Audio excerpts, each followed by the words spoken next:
जय Hind everyone, hope you all are fit and fine and doing well. So आज होगा part 2 of R series जिसका नाम है बेसिक्स ऑफ साइंस। ठीक है, और उसमें ये होगा हमारा बेसिक्स ऑफ फिजिक्स। तो अगर आपने प्रीवियस लेक्चर नहीं देखा तो आप जाके देख सकते हैं यूट्यूब पर। सर्च जो ऑप्शन रहता है सर्च बार, उस पर टाइप करें basics of science 01 Tanishk Arora education. ठीक है, चलो स्टार्ट करते हैं।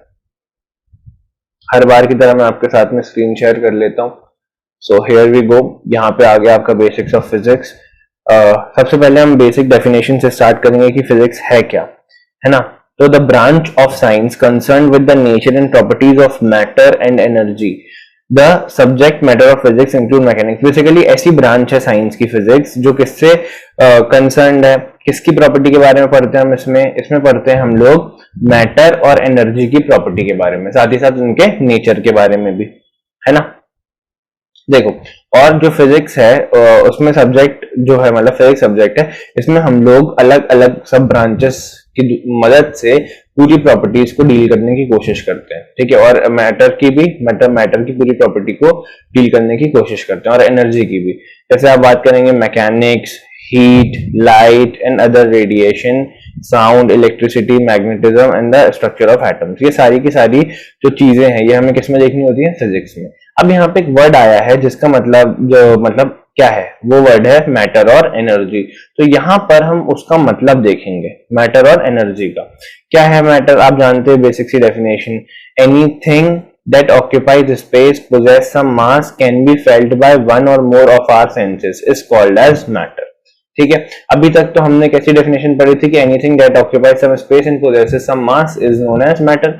लेकिन ये थोड़ी सी और ज्यादा करेक्ट डेफिनेशन होगी अगर हम ये लिख दें can be felt by one और मोर ऑफ आवर सेंसेस। ठीक है, सेंसेस क्या होते हैं हम जानते हैं, हमारे पास आईज, नोज, ईयर्स, स्किन, है ना, ये सारे 5 सेंसेस हैं, टंग।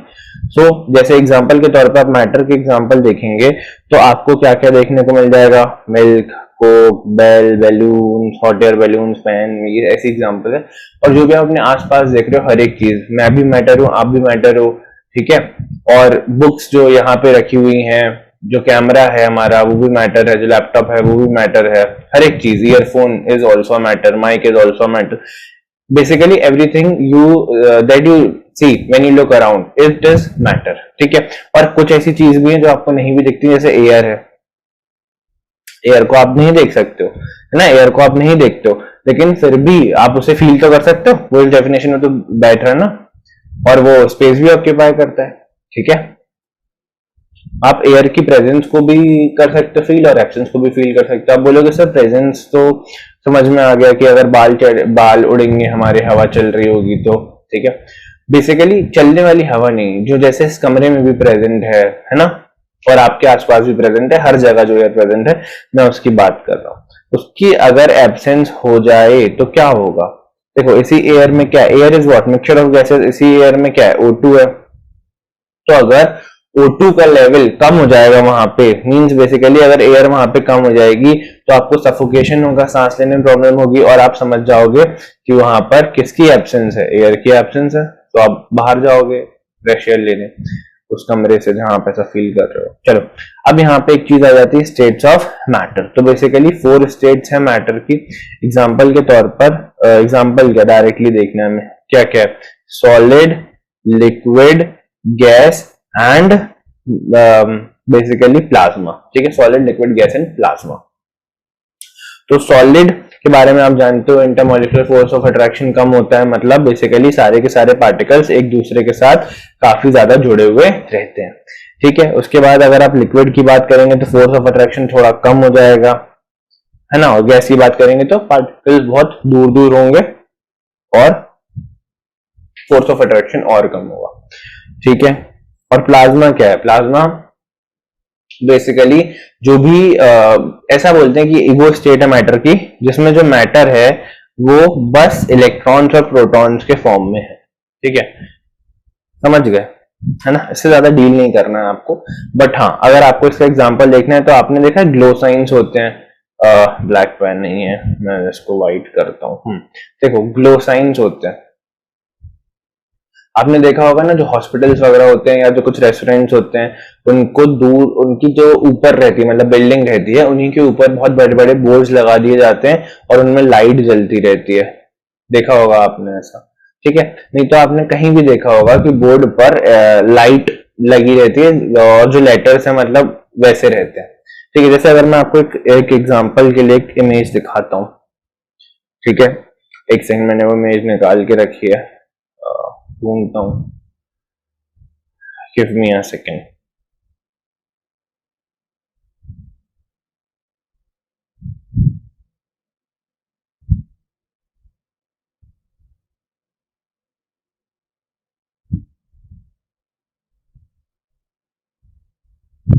क्या,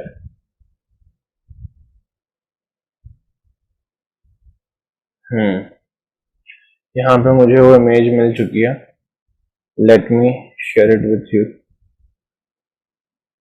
हाँ, थोड़ा जूम हो गया, ये देखिए, हियर इट इज। देखो यहाँ पे आपको दिख रहा है ना, ये ग्लो साइन कहला रहा है, पूरा ग्लो साइन ही कहलाता है पूरा, ठीक है। और इसके अंदर क्या भरी रहती है, गैस भरी रहती है। कौन सी गैस भरी रहती है, नियॉन गैस भरी रहती है, NeON, नियॉन। नियॉन को जानते हैं आप, इसका सिंबल क्या होता है, Ne होता है और एटॉमिक नंबर 10 होता है ना। चलो, अगर नहीं भी जानते तो अब आप जान गए, हो सकता है आप थोड़ी छोटी क्लास में आपने नहीं पढ़ा हो, ये 8th क्लास में नहीं होता, ये 9 से आती है ये सारी चीजें। चलो, ये सारी कहानी खत्म हो गई। अब देखो उसमें क्या होता है कि ये सारे के सारे जो स्टेट्स हैं ये आपस में क्या होते हैं, इंटर कन्वर्टेबल होते हैं, है ना। सॉलिड को आप मेल्ट करोगे तो किधर पहुंच जाएगा, लिक्विड स्टेट में पहुंच जाएगा। लिक्विड को फ्रीज करो तो सॉलिड में पहुंच जाएगा। सिंपल एग्जांपल है वाटर। वाटर को आप क्या कर दो, वाटर को अगर आप फ्रीजर में रख दोगे तो वो जम जाएगा, क्या बन जाएगी, आइस बन जाएगी। उस आइस को बाहर निकाल लोगे तो वो मेल्ट हो जाएगा, आइस मेल्ट हो जाएगी और अल्टीमेटली वाटर मिल जाएगा। ऐसे ही अगर आप जो लिक्विड, जैसे एग्जांपल के तौर पे वाटर है, अगर आप उसको गैस पर रख दोगे, है ना, तो क्या होगा, धीरे धीरे करके उसके पार्टिकल्स, टेम्परेचर बढ़ता जाएगा और वो बॉईल होता जाएगा। फिर बॉईल होने के बाद एक ऐसी स्टेट में पहुंच जाएगा कि जो उसके, मतलब बॉईल होते साथ ही ऐसी स्टेट में पहुंच जाएगा कि जो उसके पार्टिकल्स हैं वो वेपर के फॉर्म में कन्वर्ट हो जाएंगे, ठीक है ना। तो कॉन्स्टिट्यूएंट पार्टिकल्स की बात कर रहा हूं, ठीक है। फिर है प्लाज्मा। प्लाज्मा भी आयोनाइजेशन से और डी आयोनाइजेशन। देखो, डी आयोनाइजेशन करोगे तो गैस स्टेट में रहेगा और आयोनाइज हो जाएगी गैस, तो किधर पहुंच जाएगी, प्लाज्मा के फॉर्म में। ओके, चलो, इस प्लाज्मा के बारे में खैर आपको बहुत ज्यादा नहीं समझना है, लेकिन बाकी सारी चीजों के बारे में समझना है, तो उस पर आप ध्यान दें। चलो नेक्स्ट पॉइंट पे चलते हैं। मैं एक सेकंड, हाँ, इसे क्लियर कर देता हूँ, आगे चलते हैं। अब क्या है यहाँ पर, व्हाट इज एनर्जी। सबसे इंपॉर्टेंट चीज क्या, energy. Energy make change possible. Basically अगर आप एनर्जी की बात करेंगे तो उसके बारे में सबसे इंपॉर्टेंट बात क्या है कि जो भी चेंजेस हमें अपने नेचर में दिखाई दे रहे होते हुए या दिखाई देते हैं नेचर में होते हुए, वो चेंजेस किसके द्वारा पॉसिबल है, एनर्जी के द्वारा पॉसिबल है, ठीक है। अगर अब ये देखते हैं, देखो आपने अभी क्या देखा था, वो ये देखा था ना कि सारे के सारे जो स्टेट हैं वो आपस में इंटर कन्वर्टेबल हैं। देखो, सॉलिड से लिक्विड में जा रहे थे, लिक्विड से गैस में जा रहे थे, तो आप हर एक स्टेट में ऐसा होगा। लेकिन जब सबसे अभी क्या है ना, आपको सबसे बेस्ट एग्जांपल लगेगा लिक्विड टू गैस वाला। आपने क्या करा था, लिक्विड को क्या प्रोवाइड की, हीट एनर्जी प्रोवाइड की। भाई आपने उसको टेम्परेचर प्रोवाइड किया ना, हीट एनर्जी प्रोवाइड की बेसिकली, ठीक है। हीट एनर्जी प्रोवाइड करोगे तो क्या होगा, जो लिक्विड है वो किस में चेंज हो जाएगा, गैस में चेंज हो जाएगा। हो रहा है ना, दिख रहा है आपको साथ साथ। तो चेंज कौन कर पाया, हीट एनर्जी कर पाया। किसके कारण चेंज हो पाई, ये प्रोसीड बेसिकली हीट एनर्जी के कारण चेंज हो पाया। क्लियर है ना, मेरी बात समझ में आ रही है। ऐसे ही अब आप बोलोगे सर लिक्विड और सॉलिड में चेंज भी तो हो रहा है, तो यहाँ भी एनर्जी इन्वॉल्व है क्या, बिल्कुल इन्वॉल्व है। जब आप लिक्विड स्टेट है तो लिक्विड से जब आप एनर्जी ले लोगे, निकाल लोगे, ठीक है, निकाल ली, यहाँ पे हीट एनर्जी क्या होगी, बाहर निकाली जाएगी, है ना।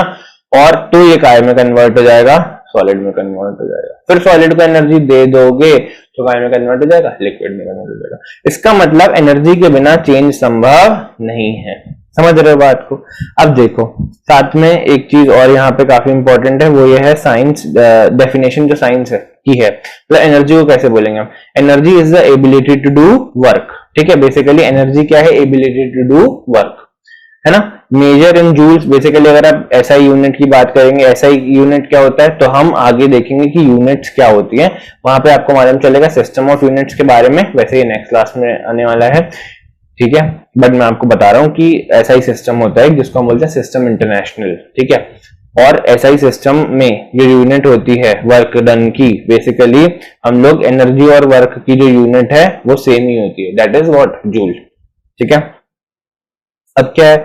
What are multiple different kind of energy, मतलब बहुत सारे डिफरेंट काइंड ऑफ एनर्जी होती है, जैसे लाइट एनर्जी, हीट एनर्जी, अभी बात की हमने उसके बारे में, केमिकल एनर्जी, है ना, काइनेटिक एनर्जी। बेसिकली जो भी बॉडी जब मोशन में रहती है, याद रखना, जब भी बॉडी मोशन में होगी और उसके पास जो एनर्जी होगी वो कौन सी एनर्जी होने वाली है? वो होने वाली है काइनेटिक एनर्जी होने वाली है। ठीक है, काइनेटिक मींस, बेसिकली ये जो काइनेटिक वर्ड है ये आया काइनेसिस से है, और काइनेसिस का मतलब क्या होता है? मोशन होता है। क्लियर? हाँ या ना? समझ में आ रही मेरी बात? ठीक है, चलो फिर आते हैं इलेक्ट्रिकल पर। तो इलेक्ट्रिकल एनर्जी आप सभी जानते हैं, बिना इलेक्ट्रिकल एनर्जी के तो लाइफ ही पॉसिबल नहीं है। मतलब लाइफ पॉसिबल नहीं है इन द सेंस कि बहुत ज्यादा हम लोग डिपेंडेंट है ना इलेक्ट्रिकल एनर्जी पर। ठीक है, और आप जानते हैं हमारी बॉडी जो है उसमें भी इलेक्ट्रिसिटी, मतलब इतनी कैपेबिलिटी हमारे ब्रेन में, जब हम जग रहे हैं हमारे ब्रेन में इतनी कैपेबिलिटी होती है कि वो एक बल्ब जला सके, इतनी इलेक्ट्रिकल एनर्जी होती है। ठीक है, जो हमारी बॉडी में इम्पल्स ट्रांसफर होती है ना, इम्पल्स समझते हैं क्या होता है? जैसे जो भी सेंसेशन है, सेंसेशन जैसे कि आप अपने आप को पिंच करें तो आपको समझ में आएगा, एहसास होगा ना, आपने अपने आप को पिंच किया है, या आप किसी गर्म चीज को छुएंगे या ठंडी चीज को छुएंगे तो आपको एहसास होगा कि आपने कुछ गर्म या ठंडी चीज को छुआ है, या आपकी स्किन पे कोई केमिकल गिर जाएगा तो आपके ब्रेन को मैसेज जाएगा और आपको जलन भी होगी। बेसिकली आप समझ जाएंगे कि कुछ ना कुछ चेंज हुआ है। और वो जो है क्या होता है, तो जैसे ही हमारी बॉडी के सेंसेस, मतलब कहीं पे भी बॉडी में कहीं पर भी जब कोई सेंसेशन आएगी तो क्या होगा? सेंसेशन आने पर मैसेज ट्रांसफर किया जाएगा, और मैसेज ट्रांसफर किया जाएगा किसको? ब्रेन को। और वो कैसे होता है? वो इलेक्ट्रिकल इंपल्स के थ्रू होता है। इसके थ्रू होता है, इलेक्ट्रिकल इंपल्स के थ्रू होता है। ठीक है ना, बायोलॉजी में आप पढ़ोगे और आपने पढ़ा भी होगा 9th क्लास में कि न्यूरॉन्स वो सेल होते हैं जो इलेक्ट्रिकल इंपल्स को लेकर जाते हैं, ट्रांसमिट करते हैं। चलो, अब यहां से एक सवाल उठता है, मैटर समझ गए, एनर्जी समझ गए, फिजिक्स क्या होता है, पूरी कहानी समझ गए। अब समझ सकते हैं हम कि भैया फिजिक्स पढ़ें क्यों पढ़े? तो उसके कुछ आंसर, कुछ पॉसिबल आंसर, जो मुझे लगता है वो आंसर मैंने यहां पर लिखा है। ठीक है, देखो, to answer this question we should answer a more basic question, that is यहाँ पे कॉमन आना चाहिए, that is why we have to learn languages. ठीक है, सबसे पहली चीज क्या आनी चाहिए हमारे दिमाग में कि हम लैंग्वेजेस क्यों सीखते हैं। अगर आप फिजिक्स पढ़ना चाहते हो तो आप अपने आप से एक सवाल पूछ सकते हो कि हम लैंग्वेज क्यों सीखते हैं। तो आंसर क्या मिलेगा? To share our views and to understand what others are trying to convey to us. Simple सी बात है, अगर आप कुछ बोलना चाहते हो तो आपकी जो भाषा है, ठीक है ना, वो दूसरों को समझ में आ जाए। आपकी जो बातें हैं, भाषा नहीं बोलना चाहिए मुझे, आपकी जो बातें हैं, आपके जो व्यूज हैं, आपके जो विचार हैं, वो दूसरों तक पहुंचा सको आप। अगर आपको लैंग्वेज ही नहीं आती होगी, कोई भी लैंग्वेज नहीं आती मान लो, तो क्या अपने व्यूज कन्वे कर पाओगे? नहीं कर पाओगे। और अगर लैंग्वेज नहीं आती तो क्या किसी दूसरे के व्यूज समझ पाओगे? आंसर है नहीं समझ पाओगे, है ना। और जब हम बोलते हैं, देखो, व्हेन वी स्पीक, यहाँ टू लिख दिया मैंने, यहाँ पे आना चाहिए था वी, लेट्स करेक्ट इट, यहाँ पे आना चाहिए था वी। ठीक है, when we speak sometimes we don't stress too much or emphasize too much on being grammatically correct। ठीक है, अब जैसे हम लोग जो है कोई मतलब बोलते हैं बहुत सारी चीजें, तो हम लोग ये नहीं सोचते कि यार सेंटेंस बिल्कुल ही ग्रामेटिकली करेक्ट होना चाहिए, ऐसा कोई नहीं सोचता। ठीक है, थोड़ी बहुत गलतियां उसमें हो ही जाती है, क्योंकि हमारा मकसद क्या है? कि ग्रामेटिकली करेक्ट करना नहीं है, हमारा मकसद ये है कि हम कम्युनिकेट कर सके, हम बात कर सके, अपने व्यूज को दूसरे तक पहुंचा सके और दूसरे की बात को समझ सके। ठीक है, अब आप बोलोगे सर फिजिक्स से कैसे आप रिलेट कर रहे हो बातचीत को। देखो एक और एग्जांपल लेते हैं। जैसे मान लो कि आपको क्या करना है, जैसे आपको बॉम्बे टू दिल्ली जाना है। ठीक है, आपको दिल्ली टू बॉम्बे जाना है या बॉम्बे टू दिल्ली जाना है, कुछ भी कर सकते हो आप। आपको जाना है दिल्ली से बॉम्बे। तो मैंने आपसे पूछा आप किस किस चीज से जा सकते हो, तो आपने बोला सर दो ऑप्शन है हमारे पास, तीसरा भी है कि हम ड्राइव करके जाएं, लेकिन उसमें टाइम बहुत लग जाएगा, है ना। बट अगर दो ऑप्शन है, एक में जाओगे आप तो आपको एक दिन लगेगा, एक दिन से थोड़ा टाइम लग जाएगा। ठीक है, एक दिन लगेगा एक में, और एक ऑप्शन जो है वो आपको कितने टाइम में पहुंचा देगा, वो आपको पहुंचा देगा 2 आवर्स में, अप्रोक्सीमेटली 2 to 2.5 आवर्स में आप पहुंच जाओगे, 2 से 2.5 घंटे में। हमने कहा ठीक है। अच्छा, मैंने पूछा जब एक दिन वाले ऑप्शन में जाओगे, मतलब ट्रेन में जाओगे, क्या क्या फैसिलिटीज मिलेंगी, तो बोला गया कि सर अगर आप एसी में जाओगे तो जाहिर सी बात है कि एसी चलेगा वहां पर। ठीक है, जो कंपार्टमेंट होंगे, मतलब जो अंदर आप जहां पर बैठोगे वहां पर डोर्स भी होंगे, ताकि वो दूसरों से आपको सेपरेट करके रख सके, है ना। आजू बाजू से कोई भी निकल रहा होगा तो आपको समझ भी नहीं आने वाला, आप बैठे रहोगे मस्त आराम से अपने वहां पर। ठीक है, रास्ते में आपको चादर भी मिलेगी, कंबल भी मिलेगा, जो खाना है वो भी आपकी सीट तक पहुंच के आएगा। मैं वेरी गुड, ठीक है। प्लेन में भी सेम चीजें होंगी सारी, बस आप सो नहीं सकते वहां पे क्योंकि सफर बहुत छोटा है और सीट पे बैठ के जाओगे। अच्छा, इतनी सारी बातें की हमने इस बारे में, ठीक ना। लेकिन मुझे एक बात बताओ, लेकिन क्या ये सब बातें मायने रखती हैं? तो आंसर है, अगर आप ब्रॉडर पर्सपेक्टिव में देखोगे तो नहीं रखती, क्योंकि आपको दिल्ली से बॉम्बे जाना है। ठीक है, आपको कोई फर्क नहीं पड़ता कि रास्ते में क्या क्या होता है, पर मतलब इन द सेंस आपका मकसद क्या है, एम क्या है, to go from Delhi to Bombay. यही तो पूरी कहानी है ना, दिल्ली से बॉम्बे जाना है। तो आप इतना ध्यान नहीं देने वाले कि मैं किससे जाऊंगा। अगर आपको टाइम बचाना है तो आप एरोप्लेन का यूज करोगे, फ्लाइट से चले जाओगे। अगर आपके पास ठीक है थोड़ा टाइम है तो आप ट्रेन से चले जाओगे। लेकिन रास्ते में जो जो होगा वो इतना मैटर नहीं करेगा। मैटर क्या करेगा कि आप अल्टीमेटली बॉम्बे पहुंच जाओ। समझ पा रहे हो मेरी बात को? अब देखो, answer to the question that we are pursuing, यानी हम जो क्वेश्चन का आंसर ढूंढ रहे हैं, और क्वेश्चन क्या है हमारा, why to study physics, why we should study physics, so lies in the last statement that you have just read. Physics deals with the physical phenomena that are occurring in the nature. मतलब basically हम लोगों ने last statement क्या पढ़ा कि हम लोग क्यों सीख रहे हैं, लैंग्वेजेस क्यों सीखते हैं हम लोग, क्योंकि हम लोगों को अपने व्यूज को शेयर करना है और दूसरे के व्यूज को समझना है।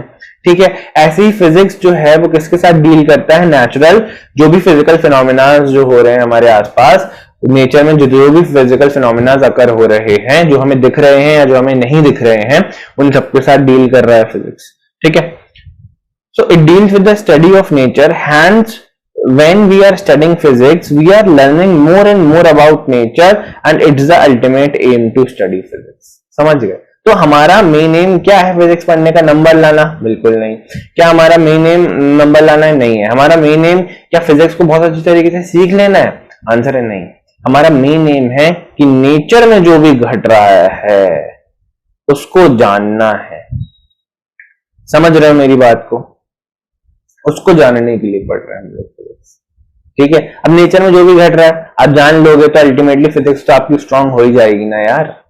ठीक है, चलो आगे चलते हैं और क्या बोलते हैं यहाँ पे। चलो, तो हमारी जो अमेजिंग जर्नी है बेसिक्स की, स्टार्ट कर रहे हैं हम लोग फिजिक्स से। ठीक है, क्या है उसमें, देखो आज जो हम लोग टॉपिक कवर करने वाले हैं उनकी बात करेंगे।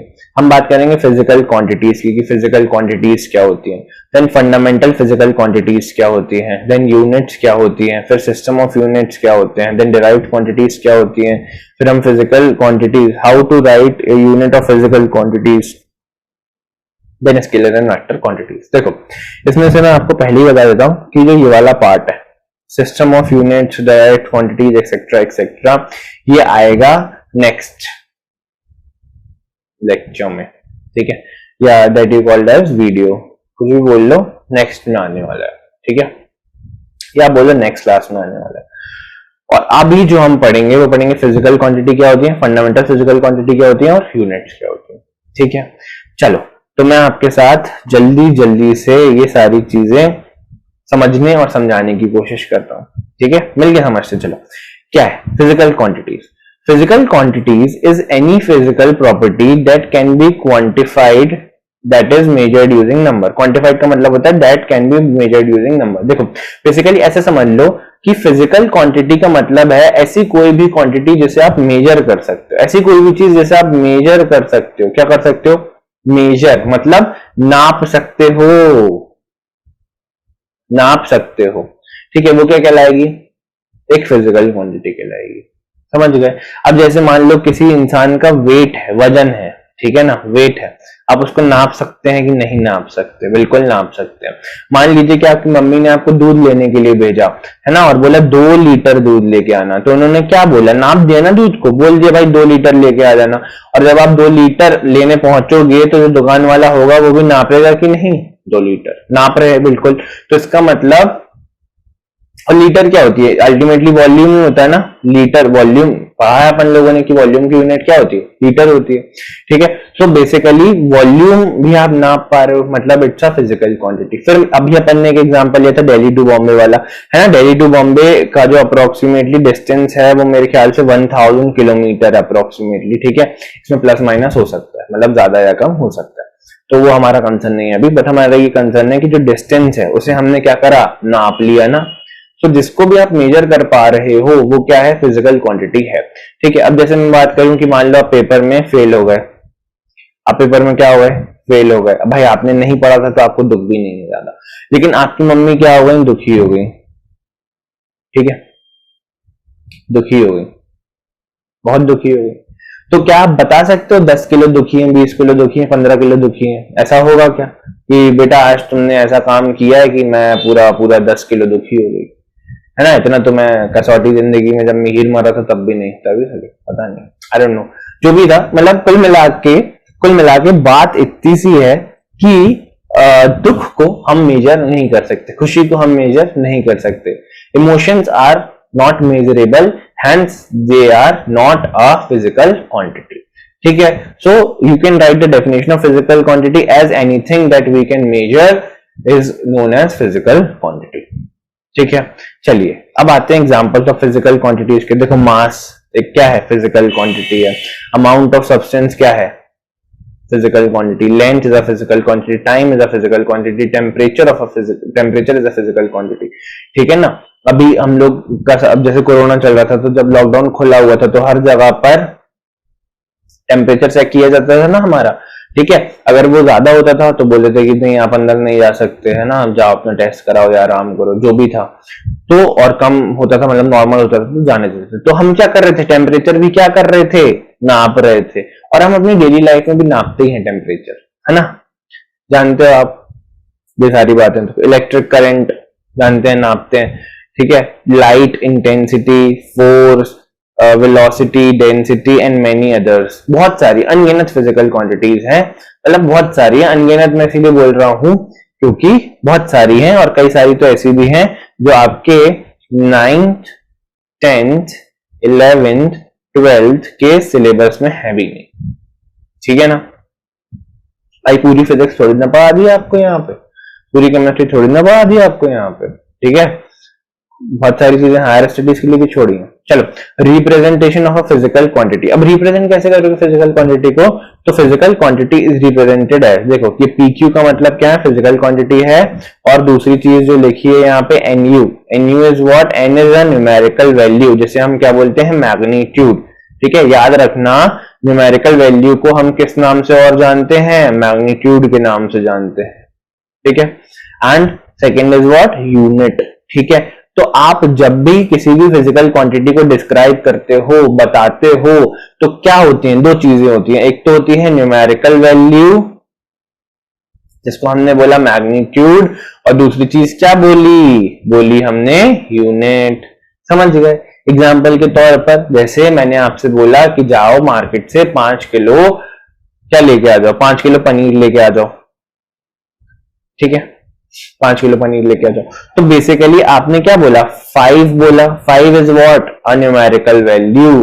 केजी इज व्हाट, यूनिट, जिसमें आप इसको मेजर कर रहे थे। समझ में आई बात है ना। अगर मान लो आपकी मदर ने आपसे बोला कि बेटा जाओ मार्केट से 10 मीटर कपड़ा लेके आ जाओ, तो 10 मीटर इज व्हाट, इसमें क्या हो रहा है, 10 क्या है, 10 is a numerical value. Basically 10 is what, magnitude, and metre यहां लिखा है, इट इज अ यूनिट।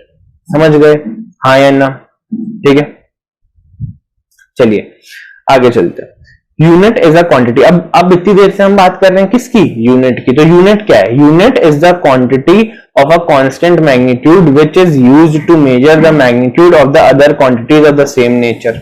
देखो थोड़ा कॉम्प्लेक्स लग रहा होगा पढ़ने में, लेकिन समझ कैसे सकते हो। जो यूनिट है, यूनिट क्या है, quantity of a constant magnitude. जैसे अगर मैं बात कर दूं, जो यूनिट है वो डिफरेंट डिफरेंट है। जैसे आपने सुना होगा ना, kilometre is a unit, metre is a unit, centimetre is a unit, millimetre is a unit. ठीक है, एक ही चीज है, क्या है यहाँ पर, लेंथ है, लेकिन अलग अलग यूनिट है नापने की। लेकिन अगर मैं बात करूं आपसे 1 किलोमीटर की, तो आप बोलोगे हाँ सर 1 किलोमीटर में 1000 मीटर्स होते हैं, हमें पता है ये बात। अगर मैं 1 किलोमीटर की कहीं पे भी बात करूंगा तो क्या आप 1000 मीटर ही बोलोगे, तो आंसर है यस, हमेशा 1000 मीटर ही बोलेंगे। अगर मैं आपसे बोलूंगा कि 1 मीटर में कितने सेंटीमीटर होते हैं, तो आप बोलोगे सर 100 सेंटीमीटर होते हैं। ठीक है, तो इसका मतलब हमेशा 100 होंगे, बिल्कुल 100 होंगे।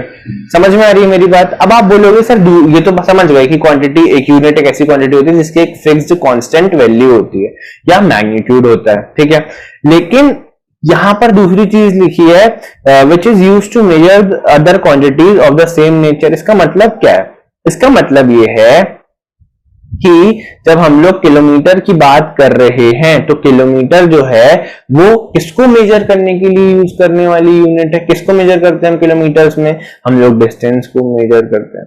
ठीक है, अगर मैं आपसे बोलूं किलोग्राम, केजी, ठीक है, so what we measure in KG, it is weight. Yes और नो, ठीक है ना, समझ रहे। अगर मैं बोल दूं एम्पियर, तो इसके बारे में सुना है क्या आपने, अगर नहीं सुना तो सुन लो। एम्पियर क्या होता है, यूनिट ऑफ करंट होती है। अभी हम आगे पूरा देखने वाले, लेकिन मैं आपको यहां से बता देता हूँ। यूनिट ऑफ करंट, यानी करंट मेजर करना है तो किसमें नापोगे, एम्पियर में। अब 1 एम्पियर डिफाइंड है, 1 एम्पियर की वैल्यू आपको पता है। अगर मैं बोल रहा हूँ 5 एम्पियर कितना होता है, तो आप क्या करो, सीधे सीधे 1 एम्पियर की वैल्यू से उठाकर उसका मल्टीप्लाई कर दो 5 से, तो आपको वो वैल्यू मिल जाएगी। समझ पा रहे हो मेरी बात को। और सेम नेचर मतलब ये है कि आप एम्पियर को यूज करोगे करंट को ही नापने के लिए। आप ऐसा नहीं कर सकते कि इसको ले गए आप, चलो भाई डिस्टेंस नाप लेता हूं आज मैं एम्पियर में, मेरा मन कर रहा है, नहीं होने वाला, नॉट पॉसिबल। अगर आप सोचोगे मैं किलोग्राम में डिस्टेंस नाप लूं, नॉट पॉसिबल। आप सोच लो मैं किलोमीटर में वेट नाप लूं, नॉट पॉसिबल, क्योंकि नेचर क्या है, सेम नहीं है। समझ में आ रही मेरी बात, चलो मेरे ख्याल से समझ में आ रहा होगा। ठीक है, चलो आगे चलते हैं अगले टॉपिक की तरफ, दैट इज व्हाट, हमारी फंडामेंटल फिजिकल क्वांटिटीज की तरफ आ जाते हैं। फिजिकल क्वांटिटी समझ में आया, यूनिट समझ में आया। अब क्या है हमारा टॉपिक, अब हमारा टॉपिक आ चुका है यहां पर fundamental physical quantity. So what is the fundamental physical quantity, the fundamental quantity is independent physical quantity in terms of which all other physical quantity can be expressed। ठीक है, मतलब क्या हुआ, 7 फंडामेंटल फिजिकल क्वांटिटीज को लिया गया। Basically क्या था, बहुत सारी क्वांटिटीज मिलती है हमें नेचर में, लेकिन आप बोलोगे सर फंडामेंटल क्वांटिटी क्यों बोला इनको, इसीलिए बोला क्योंकि आप इन्हें डिफाइन करने के लिए किसी और चीज का यूज नहीं करते।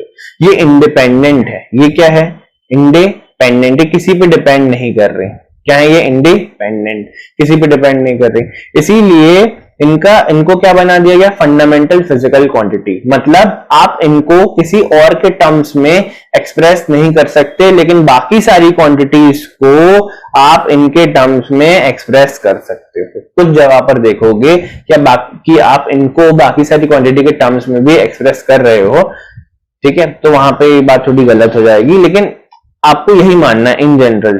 ठीक है ना, कि आप इनकी मदद से आप किसी भी क्वांटिटी को फाइंड आउट कर सकते हो। ऐसा समझ लो कि इन 7 क्वांटिटीज से मिलकर, जिन्हें हम फंडामेंटल फिजिकल क्वांटिटीज बोल रहे हैं, इन्हीं 7 क्वांटिटीज से मिलकर, ठीक है, अलग अलग मतलब अलग अलग उसमें मिल जाएंगी बाकी डिफरेंट क्वांटिटीज बनी है जिन्हें हम क्या बोलते हैं, डिराइव्ड क्वांटिटीज। ठीक है, देखो अब सेवन फिजिकल फंडामेंटल, मतलब 7 फंडामेंटल फिजिकल क्वांटिटीज कौन कौन सी हैं, तो उनमें से जो फर्स्ट है वो है मास। ठीक है, ये ऑर्डर कुछ भी हो सकता है, मैंने मास लिख दिया, लेंथ लिखते हैं, टाइम लिखते हैं, कुछ भी लिख सकते थे। देखो मास, ठीक है, then what we have, length, फिर क्या है भाई साहब, टाइम। टाइम जानते हो ना, टाइम नहीं जानते तो टाइम के बारे में भी जान जाओगे अभी। ठीक है, टाइम काफी कॉम्प्लेक्स होता है, वैसे उतनी कॉम्प्लेक्स डेफिनेशन और उतना कॉम्प्लेक्स मैंने समझाने की आपको कोशिश नहीं की है, क्योंकि ये अभी आपके सिलेबस के स्कोप के बाहर है।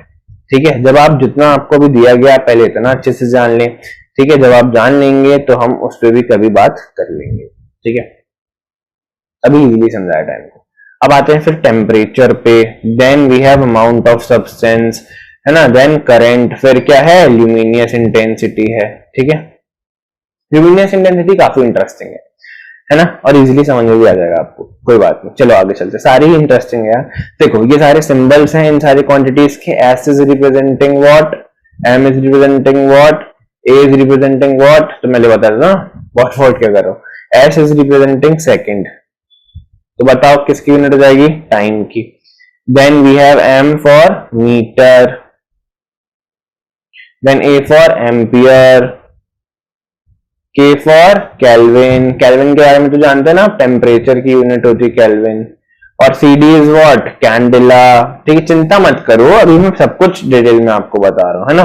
मेरे वीडियो थोड़े से लंबे होते हैं, लेकिन जो भी इंसान इन्हें रिलीजियसली अच्छे से फॉलो कर रहा होगा, रिलीजियसली यानी भगवान की तरह नहीं, मतलब एक रूटीन के साथ में प्रॉपरली जो बोल रहा हूँ सारी चीजें समझ के चल रहा होगा और पूरी फुल लेंथ वीडियोस फॉलो कर रहा होगा, उससे जरूर फायदा होगा। ठीक है, देन केजी एंड मोल। चलो now let's move on to number 1, that is what, mass. Mass क्या होता है भाई साहब, mass is a measure of amount of matter in an object. ठीक है, मतलब मास क्या है, कुछ भी नहीं है, सीधा सीधा मेजर है। किसका मेजर है, जो भी अमाउंट ऑफ मैटर है किसी भी सब्सटेंस के अंदर, ठीक है, या ऑब्जेक्ट के अंदर। जैसे मैं बोल दूं कि ये ब्लॉक है, इसका मास है m, क्या मास है, m, तो इसका मतलब m और साथ में यूनिट लगानी पड़ेगी ना, तो हम लगा देंगे क्या, m kg, क्या लगा देंगे, m kg।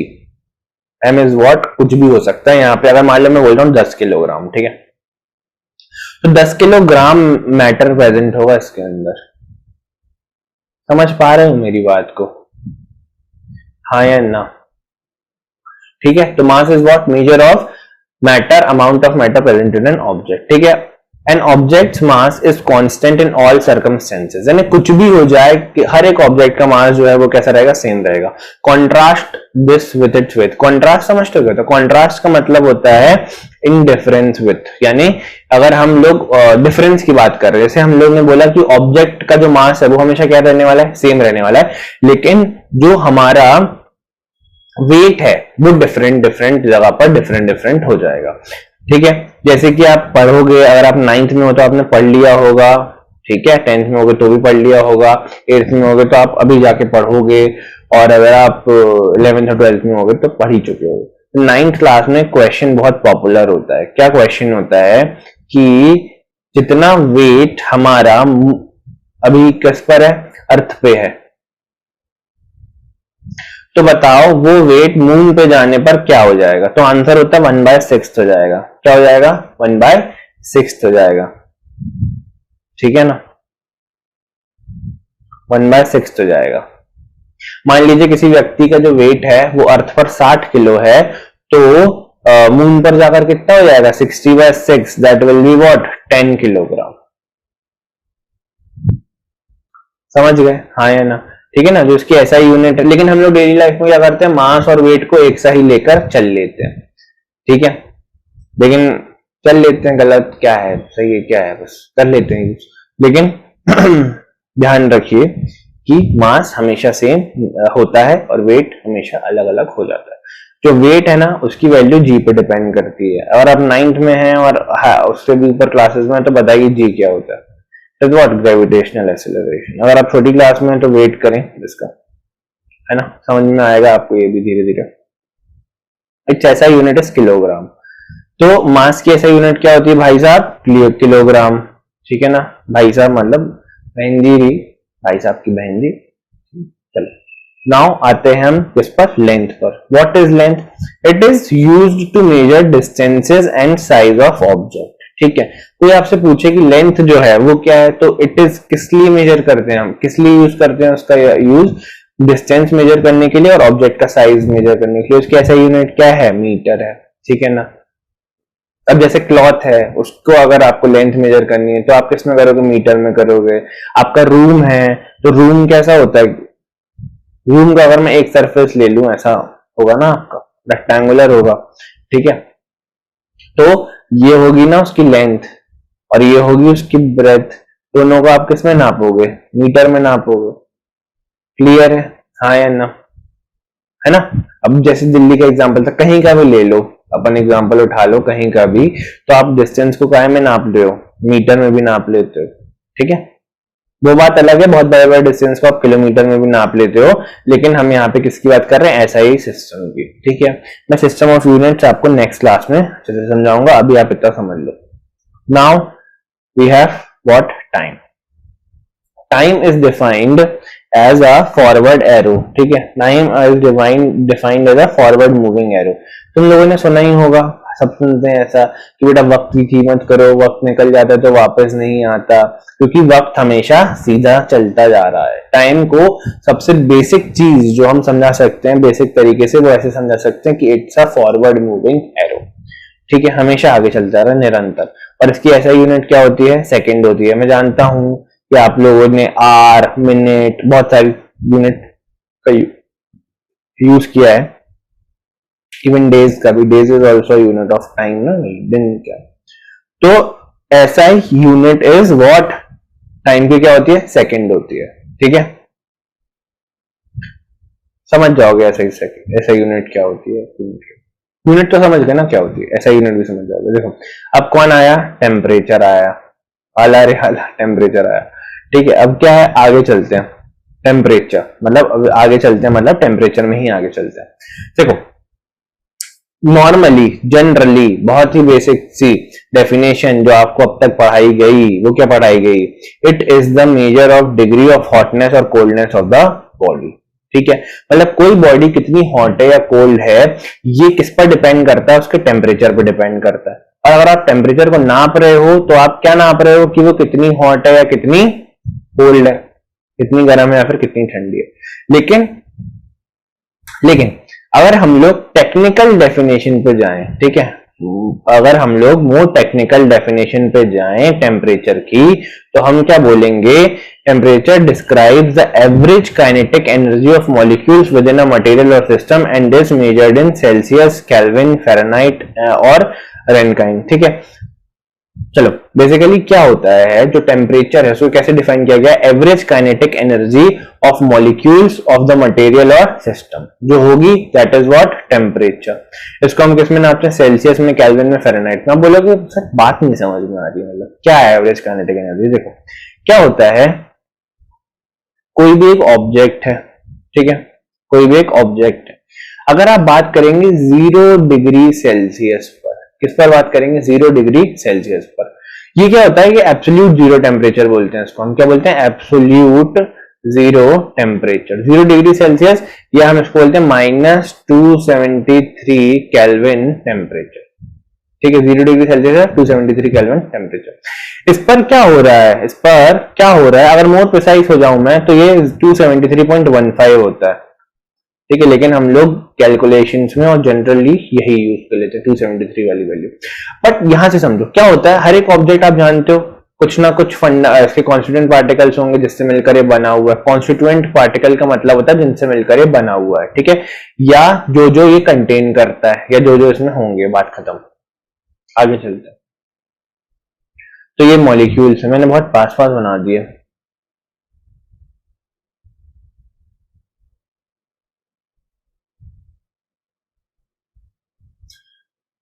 दूसरे कलर से बना दूं, व्हाइट से बनाता हूं, ठीक है।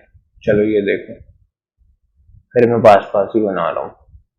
देखो क्या है, ये सारे किससे मिलकर बना हुआ, अपने कॉन्स्टिट्यूएंट पार्टिकल से मिलकर बना हुआ है। तो 0 डिग्री सेल्सियस पर ये जो पार्टिकल हैं ये बिल्कुल भी मूव नहीं कर रहे होते, ये एकदम स्थिर होते हैं। इनकी जो एनर्जी है वो क्या रहती है, 0 रहती है। इनके पास एनर्जी बिल्कुल भी नहीं रहती, ठीक है। तो ये मूव नहीं करेंगे, ठीक है। क्या होगा, जैसे जैसे टेम्परेचर बढ़ेगा, जैसे जैसे टेम्परेचर बढ़ेगा, मान लो ये हो गया 0 से 10 डिग्री हो गया,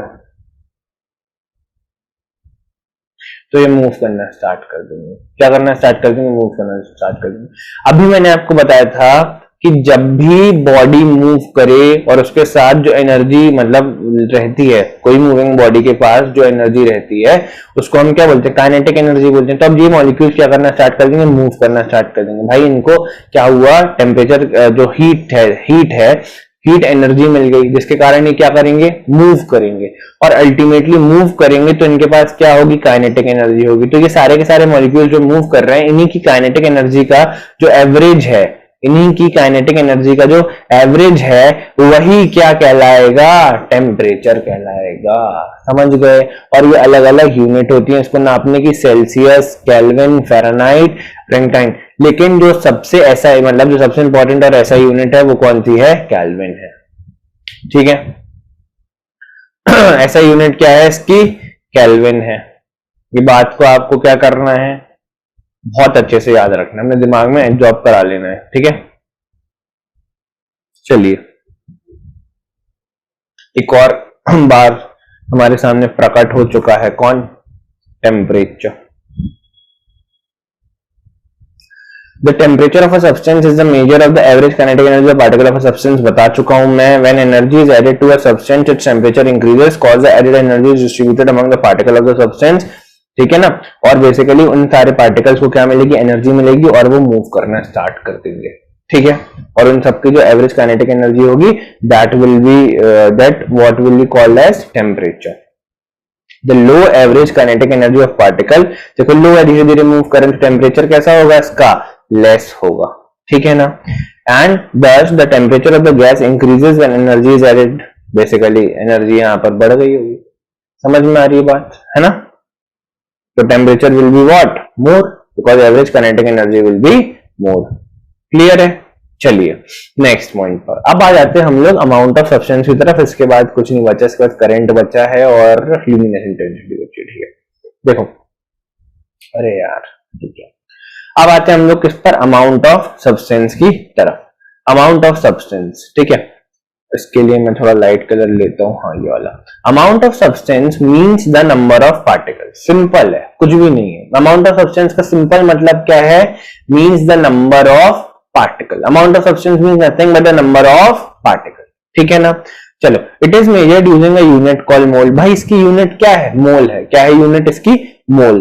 तो mole is nothing but amount of substance. इसका सिंबल क्या होता है, एन होता है, ये आपका बना हुआ है, ठीक है। और अगर कोई आपसे पूछे कि 1 मोल, भाई यूनिट मोल है ना, तो 1 यूनिट यानी 1 मोल किसके बराबर है अमाउंट ऑफ सब्सटेंस का, तो आप बोलोगे कि 1 यूनिट अमाउंट ऑफ सब्सटेंस में कितना रहेगा, या 1 मोल अमाउंट ऑफ सब्सटेंस जिसको हम बोलते हैं, दैट विल बी 6.023 इंटू 10 की पावर 23 पार्टिकल्स। या मैं बोल दूं पार्टिकल से बेटर है एंटिटीज। क्या बोल दूं मैं, एंटिटीज। यानी जब भी आप अमाउंट की बात करें और अमाउंट इतना हो जाए, कितना हो जाए किसी चीज का अमाउंट 6.023 इंटू 10 की पावर 23, ठीक है, तो हम क्या बोल देंगे उसको, वो कितना हो गया, 1 मोल हो गया। क्या हो गया वो, 1 मोल हो गया, ठीक है। अगर मैं आपको इतने नोट दे दूं, मान लो मैं 100 के नोट ले लूं, बहुत पैसा हो जाएगा यार ये तो, ठीक है। पर हाँ, मान लो मैं 100 के 5 जिसके भी ले ला, ठीक है, 500 के 2016 के पहले वाले, ठीक है, 100 वाले अभी वाले ले लो। तो 100 वाले नोट मैंने कितने ले लिए, 6.023 इंटू 10 की पावर 23। और आप बोलोगे सर 0.023 मैं कैसे ले लूंगा नोट। खैर इस नंबर के पीछे की कहानी है, उस नंबर की कहानी को समझने के लिए थोड़ा वेट करना पड़ेगा आपको, बेसिक्स ऑफ केमिस्ट्री में आएगा वो, है ना। लेकिन इस नंबर के पीछे की कहानी है। लेकिन अगर आप कैलकुलेट कर रहे हो और आपको एंटिटीज लेने को कहा जा रहा है अभी यहाँ पर, तो आप 0.023 को निगलेक्ट कर सकते हो। कुछ बुक्स में ये आपको 0.022 भी दिखाई देगा, तो घबराने की जरूरत नहीं है, ठीक है ना। तो क्या होगा, तो अब मैं क्या ले रहा हूं, 6 इंटू 10 की पावर 23 100 के नोट ले रहा हूं, 100 रुपी नोट ले रहा हूं, 10 की पावर 23, समझते हो ना, 10 लिखने के बाद 23 जीरो और लगा दूंगा मैं, कितना ज्यादा बड़ा नंबर हो जाएगा और कितना ज्यादा पैसा हो जाएगा।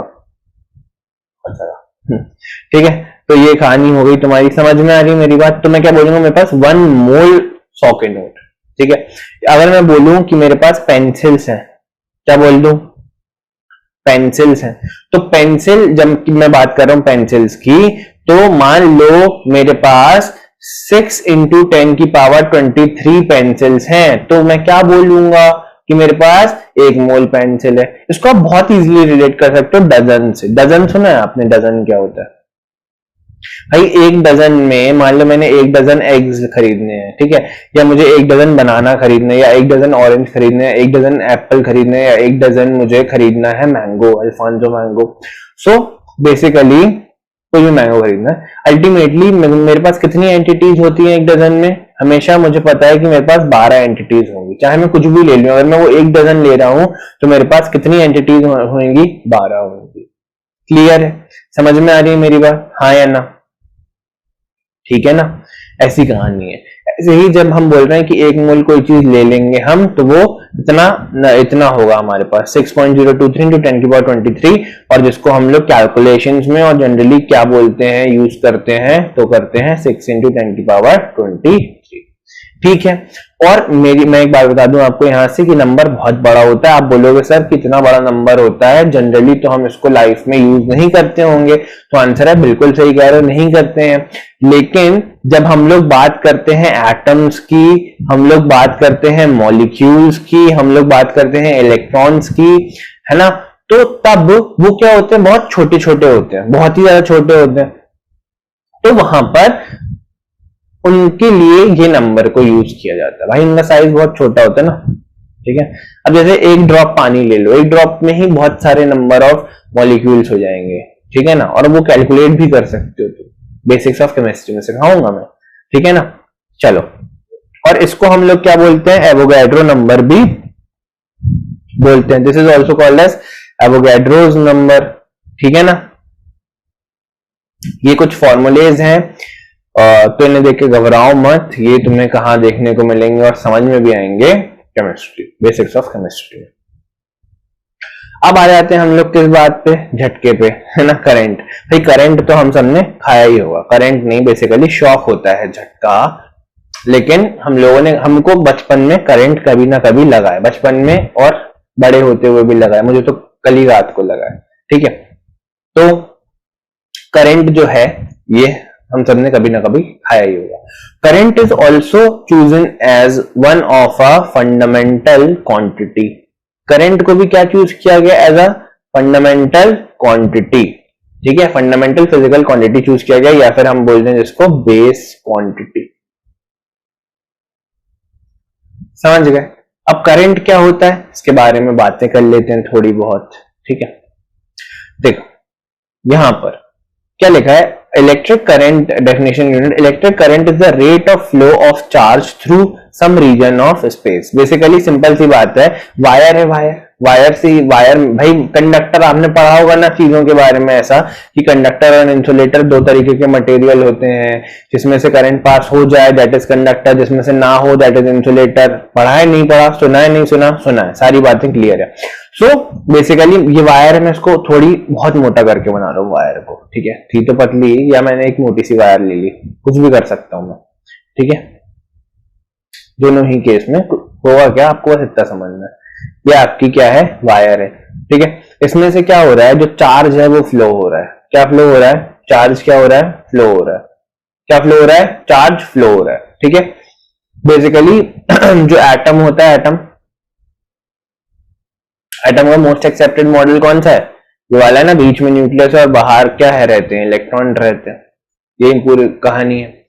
तो जो इलेक्ट्रॉन रहते हैं वो फ्री होते हैं मूव करने के लिए, और जब इलेक्ट्रॉन ही मूव करता है तो हम बोलते हैं कि क्या जनरेट हुआ है, वहां पर करंट पैदा हुआ है। वहां पर जब भी इलेक्ट्रॉन मूव होगा तो ये क्या होगा, करंट मूव होगा, करंट पैदा होगा। तो क्या हो रहा है, यहां से इलेक्ट्रॉन्स मूव कर रहे हैं, ठीक है, डायरेक्शन उल्टा है करंट और इलेक्ट्रॉन का। बेसिकली ये बात भी याद रखें आप कि flow of current is opposite to the flow of electron, मतलब अगर इलेक्ट्रॉन ऐसे बह रहे होंगे तो जो हमारा करंट है हम बोलेंगे वो ऐसा बह रहा है, ठीक है। अब ऐसा क्यों, तो ऐसा कन्वेंशनली लिया गया, ठीक है। और इसको समझने के लिए, जानने के लिए आगे के लेक्चर्स में बने रहे, समझ में आएगा सब। अभी क्या समझो कि फ्लो ऑफ चार्ज, ठीक है, इज नोन एज करंट। अब देखो कहीं भी आपको rate of flow of charge समझना है, कहीं भी ना दो वर्ड याद रखना, दो वर्ड क्या रखना, याद रखना। एक वर्ड है रेट और एक है ग्रेडियंट, एक है रेट और एक है ग्रेडियंट, एक है रेट और एक है ग्रेडियंट। रेट का मतलब होता है, रेट का मतलब होता है किसी भी चीज का चेंज या किसी भी चीज में change with respect to time. Change with respect to time is what, rate. Change with respect to time, यानी टाइम के साथ साथ जो चेंज आए किसी भी चीज में उसको हम क्या बोलेंगे, रेट, ठीक है। और ग्रेडियंट क्या होता है, change with respect to position, जो भी चेंज आए with respect to position, position के रिस्पेक्ट में जो भी चेंज आ रहा हो, पोजीशन के साथ जो भी चेंज आ रहा हो किसी भी चीज में, तो आप क्या बोलेंगे, किस वर्ड का यूज करेंगे, आप यूज करेंगे ग्रेडियंट वर्ड का। समझ गए, बहुत इंपॉर्टेंट है, बहुत फंडामेंटल चीज है। तो यहाँ पे rate of flow of charge बोले ना, इसका मतलब चार्ज के नीचे अपने आप पे क्या डाल देना है, टाइम डाल देना है, ठीक है। अब आप बोलोगे कि सर जैसे यहाँ पे हम लोग देख रहे हैं ऐसा unit of current is ampere, और इसको तो आपने बोल दिया फिजिकल फंडामेंटल फिजिकल क्वांटिटी है और ये डिराइव नहीं है, इसको अपन लोग इसी के टर्म्स में लिख सकते होंगे। तो लेकिन यहाँ पे हम देख रहे हैं कि 1 ampere is equal to charge upon time, current is equal to charge upon time. यहां तो आप करंट को चार्ज और टाइम के रिस्पेक्ट में क्या कर पा रहे हो, मतलब चार्ज और करंट, चार्ज और टाइम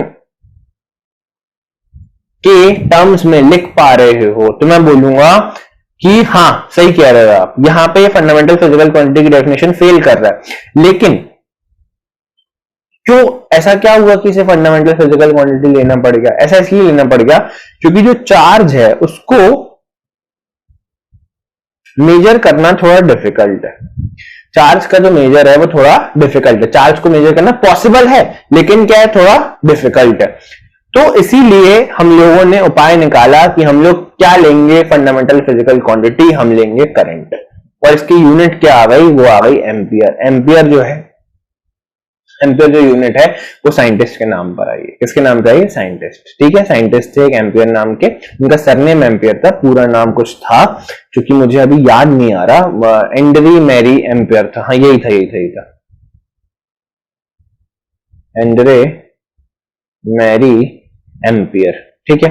लेकिन हमें क्या याद रखना है, एम्पियर याद रखना है, ठीक है। बहुत ही रिस्पेक्टेड साइंटिस्ट है भाई, इतना बड़ा काम करके गए हैं, ठीक है। And ampere is a base unit, हो गई। The unit of time is second, it is also base unit, but time is second base unit, ठीक है। The unit of charge is defined as 1 coulomb, ठीक है ना। जो charge की unit होती है वो क्या होती है, कूलाम्ब होती है। लेकिन charge is not a fundamental physical quantity, होना था लेकिन क्या हो गया, करंट हो गया। क्यों हो गया, बिकॉज चार्ज को मेजर करना क्या है, डिफिकल्ट है, करंट को मेजर करना थोड़ा कंपैरेटिवली इजी है। और चार्ज की यूनिट क्या होती है, coulomb. Coulomb is also a name of scientist, ठीक है। कूलम फोर्स के बारे में पढ़ेंगे आप लोग थोड़ी सी हायर क्लासेस में, COULOMB, ठीक है। मैं ही पढ़ाऊंगा जब मैं फंडामेंटल फिजिक्स, जब मैं फंडामेंटल फोर्सेस की बात करूंगा, ठीक है। चलो आगे चलते हैं हम लोग। तो unit of charge is what, coulomb, and it is defined as ampere per second, ठीक है। जब भी आपको ऐसा सिंबल दिखे दो क्वांटिटीज के बीच में, जैसे ये ए, तो आप क्या पढ़ेंगे, इसको पर पढ़ेंगे, क्या पढ़ेंगे, पर, okay. The symbol of electric current is I, और जो सिंबल है करंट का वो क्या होता है, आई होता है, ठीक है ना। एम्पियर जो है, एम्पियर जो यूनिट का सिंबल है वो तो ए है, ठीक है ना, लेकिन करंट का सिंबल क्या है, आई है। तो आप कैसे लिखते हैं, I is equal to charge upon time, ठीक है, क्लियर है। चल आगे चलते हैं नेक्स्ट पॉइंट पर। अब आते हैं लुमिनियस इंटेंसिटी पे। This is the last quantity, last base quantity, ठीक है। अगर आप यहां तक लेक्चर देख रहे हो ना, प्राउड ऑफ यू यार, सच में, क्योंकि इतना सारा कंटेंट अवेलेबल है एंटरटेनमेंट का, फिर भी तुमने पढ़ाई को चुना और तुम अभी तक एक ऐसे व्यक्ति की बात सुन रहे हो जिसको तुम शायद जानते भी नहीं हो, पर तुम्हें कुछ समझना है, अब तुम जान जाओगे, ठीक है, जान ही रहे हो और सुन रहे हो ध्यान से बातों को, आगे आने वाले लेक्चर्स को भी अटेंड करोगे। तो यार सच में अपने आप की ना एक बार ऐसे पीठ थपथपा लेना कि मैं सही काम कर रहा हूँ, ठीक है, चलो, और मैं भी थपथपा लेता हूँ, मैं भी सही काम कर रहा हूँ, चलो ठीक है। ल्यूमिनस इंटेंसिटी क्या होती है? The measure of power of emitted light by a light source in a particular direction per unit solid angle is called as luminous intensity। अब बोलोगे सर बड़ी कॉम्प्लेक्स की डेफिनेशन है, समझ नहीं आ रही, समझाते हैं। देखो क्या है, जो पावर है जिसकी किसका मेजर है, पावर का measure, power of emitted light by a light source in a particular direction, किसी पर्टिकुलर डायरेक्शन में जो लाइट सोर्स है उसने जो लाइट इमिट की है पर solid angle, per unit solid angle, उसकी हमें बात करनी है। अब बोलोगे सर ये समझ नहीं आ रहा, पर यूनिट सॉलिड एंगल क्या होता है? देखो क्या होता है, आपने ऐसा वाला एंगल तो देखा होगा जो दो लाइनों को ज्वाइन करने से मिलता है हम लोग, मतलब ऐसे ना, तो दो रेज हैं उनके बीच में वो एक दूसरे से कितने डिग्रीज पर हैं, बेसिकली कितना उनमें इंक्लिनेशन है, एक दूसरे से पे कितनी इंक्लाइंड है, वो मेजर क्या कहलाता है, हमारा एंगल कहलाता है। लेकिन ये जो एंगल है ये है आपका 2D में एंगल, 2D समझते हो, 2 डायमेंशनल में। आप इसको पेपर में बना रहे हो, पेपर पे इसको बना सकते हो, लेकिन 3D में अगर आपको एंगल देखना हो तो आप किसके अंदर झांक के देखो। आपने कभी कोन खाई, कोन मतलब कोन में आइसक्रीम खाई है, कॉर्नेटो खाई होगी या सॉफ्टी खाई होगी, कोन वाली आइसक्रीम, या कभी वो बहुत ही ज्यादा गरीब हो गए तो वो खाया होगा, बिल पे मत लेना, ऐसे मजाक कर रहा हूँ ना, मतलब क्या कि अपन चना जोर गरम, गरीब क्या सब लोग खाते हैं, ठीक है, चना जोर गरम, तो चना जोर गरम किसमें भर के देते हो आपको, कोन में भर के देते हैं, कोन जैसा पुंगी बना के रहता है। तो पुंगी कैसी दिखती है, ऐसी दिखती है, और ये 3D होता है, इसके अंदर जब आप झांकोगे तो आपको जो पूरा अंदर एंगल मिलेगा ना, this angle will be called as solid angle. क्या बोला जाएगा इसको, सॉलिड एंगल। आप बोलोगे सर अभी भी ना कुछ समझ नहीं आ रहा, तो मैं आपको कुछ फिगर दिखाता हूँ, ये देखो, ये किसका है, हमारा लाइट इंटेंसिटी, बाकी सब कुछ मत पढ़ना है ऊपर ऊपर का, आपको बस इतना समझना है। ये देखो ये एक लाइट का सोर्स है, ठीक है, ये देखो ये इससे निकल रही है लाइट, ये पूरा देखो कोन जैसा स्ट्रक्चर बन रहा है कि नहीं बन रहा, बोलो बिल्कुल बन रहा है सर। ये वाला एंगल देखो, दिस एंगल विल बी, ये जो अंदर वाला एंगल है इसी को हम क्या बोलने वाले हैं, सॉलिड एंगल बोलेंगे। ये जो एंगल यहां बन रहा है ना इस गोले में, ये यहाँ पे, ये यहाँ पे, this will be called as solid angle, है ना। ये देखो ये यहाँ पे ये जो बन रहा है, this is what, solid angle, clear है। ऐसे ये जो यहाँ पे बन रहा है, this is also what, solid angle. ये अंदर देखो आपने डेफिनेशन पढ़ी, उसमें क्या बोला, luminous intensity power of the light, power of the light per unit solid angle, per unit solid angle, ठीक है। एक बात बताओ, देखो ये वाला एंगल ज्यादा बड़ा है कि ये वाला, कि ये वाला? भाई आप बोलोगे सर ये ज्यादा फैला हुआ है ना, इसका मतलब ये वाला एंगल ज्यादा बड़ा होगा। मैंने कहा बिल्कुल सही यार, ये वाला एंगल बड़ा होगा। फिर उसके बाद बोला सर इससे कम फैला हुआ है लेकिन इससे ज्यादा फैला, मतलब ये इससे से कम है, तो आप बोलोगे हाँ ये वाला एंगल इससे क्या है, छोटा है, और ये वाला जो एंगल है सबसे छोटा है। देखो ल्यूमिनस इंटेंसिटी बराबर पावर अपॉन सॉलिड एंगल है कि नहीं है, बोलोगे हाँ है। तो सॉलिड एंगल के इनवर्सली प्रोपोर्शनल है ना ल्यूमिनस इंटेंसिटी, मतलब जितना फैलेगा लाइट, जितना फैल रही होगी लाइट निकलने के बाद सोर्स से, उतनी कम इंटेंसिटी होगी। देखो उतनी आपको कम दिख रही है यहाँ पे लाइट, उतनी लाइट दिख रही है आपको, ठीक है, उतनी फीकी दिख रही है लाइट। यहाँ पे देख लो बढ़ गया, एक छोटा हो गया एंगल, तो इंटेंसिटी क्या हो गई, बढ़ गई, मतलब इसकी ल्यूमिनस इंटेंसिटी ज्यादा। देखो यहाँ एंगल और छोटा हो गया, ल्यूमिनस इंटेंसिटी और बढ़ गई, मतलब एंगल और ज्यादा, मतलब ल्यूमिनस इंटेंसिटी और ज्यादा, एंगल जितना छोटा। समझ में आ रही है बात मेरी, हाँ या ना? क्लियर है, हाँ या ना? नहीं भी आए तो समझ लो बस क्या कहानी है, कुछ नहीं है। कोई डाउट हो तो आप मुझसे पूछ सकते हो कमेंट सेक्शन में, ठीक है। ये देखो ये कोन के अंदर का angle, this is solid angle. अब कुछ नहीं है हमारे पास आपके लिए यहाँ पर एक प्यारा सा बाय बाय है, और मैसेज है, क्या मैसेज है कि यार ऐसे ही पढ़ाई करते रहो, मेहनत करते रहो और अपने मम्मी पापा का ख्याल रखो, अपना ख्याल रखो। अभी समय बहुत ज्यादा खराब चल रहा है और जब बारी आए वैक्सीन लगवाने की तो लगवा लो, ठीक है, क्योंकि वैक्सीन लगवाना बहुत जरूरी है। और बस इतना ही है। और कोई डाउट हो तो पूछ लेना है कमेंट सेक्शन में, ठीक है। चलो बाय बाय, टेक केयर, मिलेंगे हम नेक्स्ट क्लास में।